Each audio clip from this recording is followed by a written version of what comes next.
The day weapons became museums. You have walked through a museum before. Perhaps you have stood before the skeleton of a creature that no longer exists, something that once ruled the earth and then quietly disappeared. There's a strange comfort in that kind of room. The danger is gone, only the shape of it remains, behind glass as a lesson. Now imagine a different kind of museum, not one for extinct animals, but for extinct ideas. A room where the sword, the musket, the tank, and the missile sit side by side, each one labeled with a date, a place, and a story of what it cost. Not celebrated, not mourned, simply studied, the way we study anything that humanity eventually decided to leave behind. Is such a place even possible? Could the tools of war ever become as distant to us as the tools of the Stone Age? To answer that, we have to ask a harder question first. Why did we ever start making them in the first place?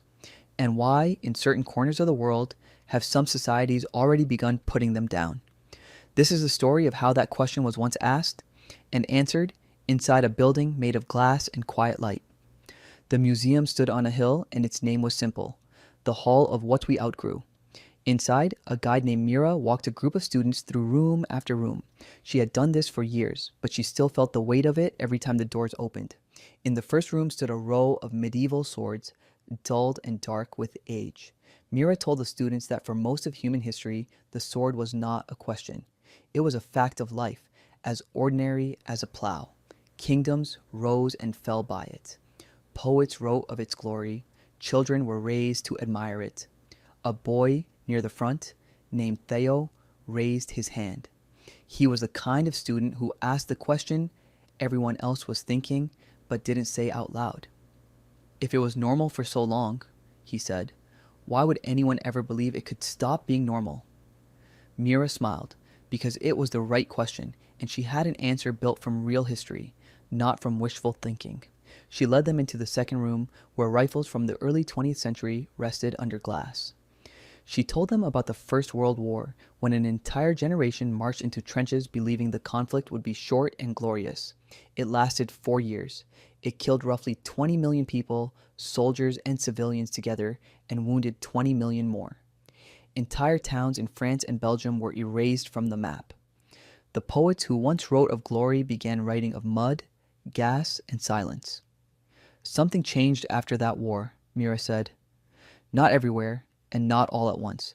But for the first time, large numbers of people began asking whether the cost of organized violence could ever be worth what it promised. Theo wasn't satisfied yet. But there was a Second World War right after, he said, and a Cold War after that. People didn't stop. No, Mira agreed, they didn't. Lessons in history are rarely learned the first time. Sometimes not the second time either. But something else was happening underneath the surface, slowly, like a root growing through stone. She walked them to the third room, where a section of the Berlin Wall stood, covered in fading paint. She explained that for decades, two superpowers built enough nuclear weapons to end civilization many times over, locked in a standoff historians call the Cold War. By the 1980s, the world held roughly 60,000 nuclear warheads. Entire economies were organized around the fear of mutual destruction. And yet, inside that same fear, something unexpected began to happen. Leaders on opposing sides started talking, not because they suddenly trusted each other, but because they understood, in a very practical way, that no one could win the outcome they were building toward. In 1987, the United States and the Soviet Union signed a treaty eliminating an entire class of nuclear missiles. It was not born from idealism, it was born from exhaustion, calculation, and a shared recognition that some weapons made everyone less safe, including the people who held them. That treaty didn't end nuclear weapons, Mira said, but it proved something important. Even bitter rivals could agree to dismantle what they built, if enough people on both sides decided survival mattered more than pride. In the fourth room, the artifacts grew smaller and quieter. Landmines, rusted and disarmed, displayed in neat rows. Mira told the students about a different kind of agreement, one that didn't come from superpowers at all, but from ordinary citizens, doctors, and survivors.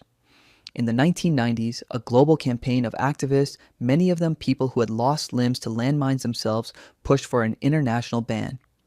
In 1997, over 100 countries signed the Ottawa Treaty, agreeing never to use, produce, or stockpile landmines again. It wasn't signed by every nation, but it changed the behavior of armies, the funding of militaries, and the expectations of what was considered acceptable in war. Notice what happened here, Mira said. This wasn't generals deciding to disarm. This was people without armies, without weapons of their own, who simply refused to accept that landmines were a normal part of the world. And the world listened. A girl beside Theo, who had been silent until then, pointed at a glass case holding a set of sealed metal canisters, dulled with age. "What about those?" she asked. "What were those used for?" Mira explained that the canisters once held chemical agents, weapons capable of killing silently and indiscriminately, used in conflicts throughout the 20th century.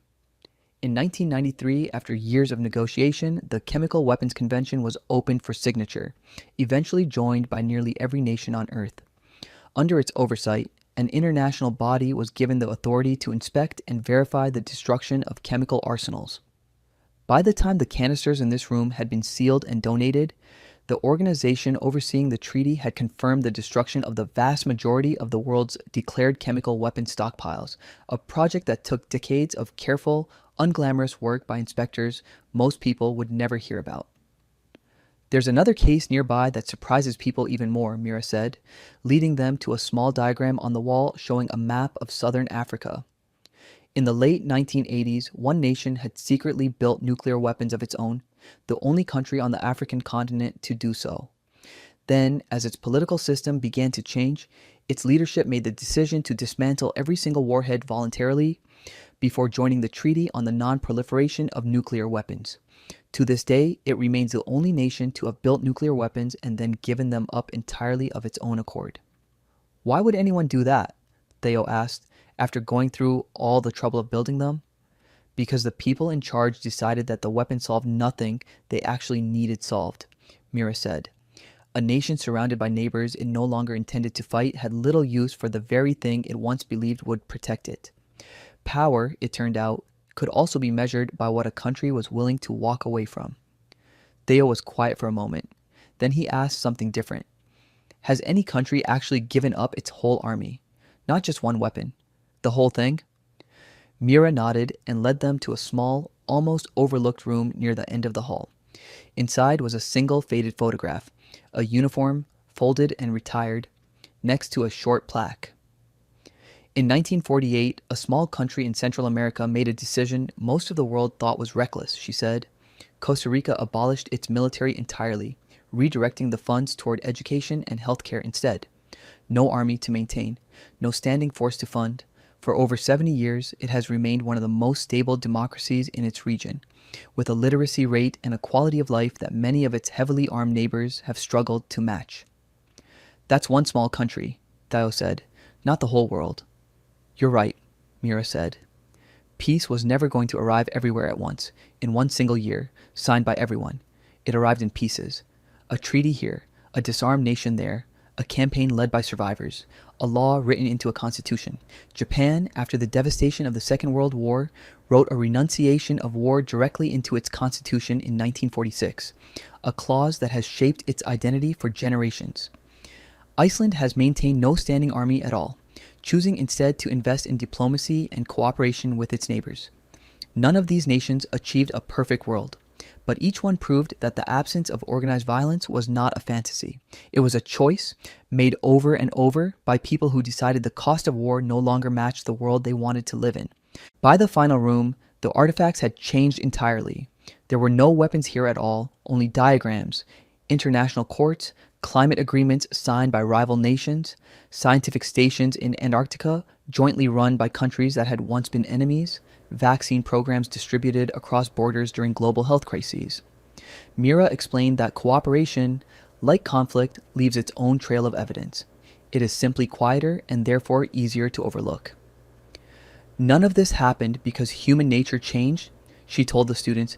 People are still capable of fear, pride, and anger, the same as they always were. What changed, in the places where it changed, was the story people told themselves about what strength actually meant. Strength stopped being only the size of an army and started including the size of a nation's schools, its hospitals, its ability to solve problems without destroying what it was trying to save. Theo looked back at the long hall they had walked through, from swords to rifles to nuclear treaties to landmine bans to a country with no army at all. So, this museum, he said slowly, isn't really about weapons becoming extinct. No, Mira said. It's about the decisions that made them less necessary. The weapons are just what's left over, once those decisions are made enough times, by enough people, for long enough. The students left the museum that afternoon the way most visitors did, quieter than when they arrived, carrying questions instead of answers. We are not finished with this story. No one is. The hall is still being built, room by room, decision by decision, in places we may never see on the news. Every treaty signed, every army reduced, every classroom funded instead of a weapons program, adds one more case to that long, quiet building on the hill. Perhaps the measure of a civilization is not how well it learns to fight. Perhaps it is how much it learns to no longer need to.